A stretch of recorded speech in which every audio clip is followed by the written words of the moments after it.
Hey guys, my name is Toby, and to start things off, I just want to say that I recently turned 13. I traveled the world along with my parents from posting to posting, therefore classifying me as a diplobrat. If you do the same thing, this is a guide to read for you, and if you don't, just laugh at my cringy jokes and you'll be fine. Anyway, enjoy the podcast. Hello there, and welcome to the first episode of the diplobrat, making you feel bad about your childhood since 2007. Today we will be talking about being not smart, because I don't really want to get demonetized, and how to avoid it. When I first started at an international school, I was kind of not smart. This is not a self-hate thing. I was pretty much just a child equivalent of ice cream sandwich. Just like one of those facts of life. Earth is round, sun is bright, I got square brain.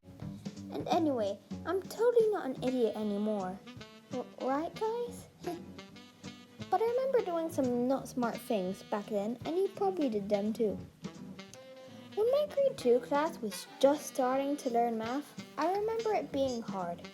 It was the first time we ever did math, so I guess it was understandable, but we had literally done an entire presentation on how to add and subtract numbers, which nobody listened to because we were 6 and there weren't even any pictures, and it was hard. I remember that I was held back 15 minutes for recess just because I couldn't solve the hardest question of math. What's 1 plus 1? And then, after I solved it, I remember shouting out into the corridor, 1 plus 1 is equal to 2, and then being scolded for yelling.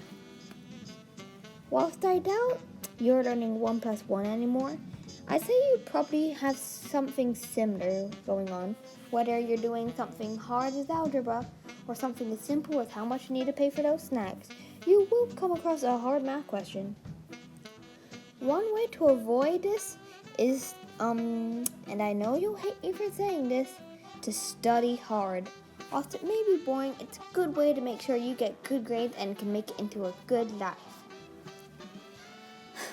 This other time, I remember being in French class on my first day. And my teacher asked, what does je ne sais pas mean? And I'm sorry if I pronounced that wrong. Like, what the heck? My first day, and how am I supposed to know what that means? So, me embarrassed says, I don't know. And the teacher says, oh yeah, correct. Good job, Toby. And everyone in the class starts laughing. We still laugh about it to this day, or at least when I see them. Wait, when was the last time I saw them? Oh my god, that was 4 years ago. Oh wow. Well, one way to avoid this, even if you didn't expect it, is to just say you didn't know. It doesn't matter if you think you're not smart. The truth is, knowing one specific word in the entire French language is just 1 in 130,000. So don't beat yourself up. Well, anyway, if you're not smart, that doesn't mean you're not smart. I mean, yeah, that's the definition, but that's not what I mean. It just means that you're smarter in a different way.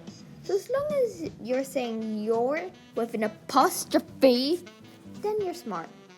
Unless you're Logan Paul, then you're pretty dumb.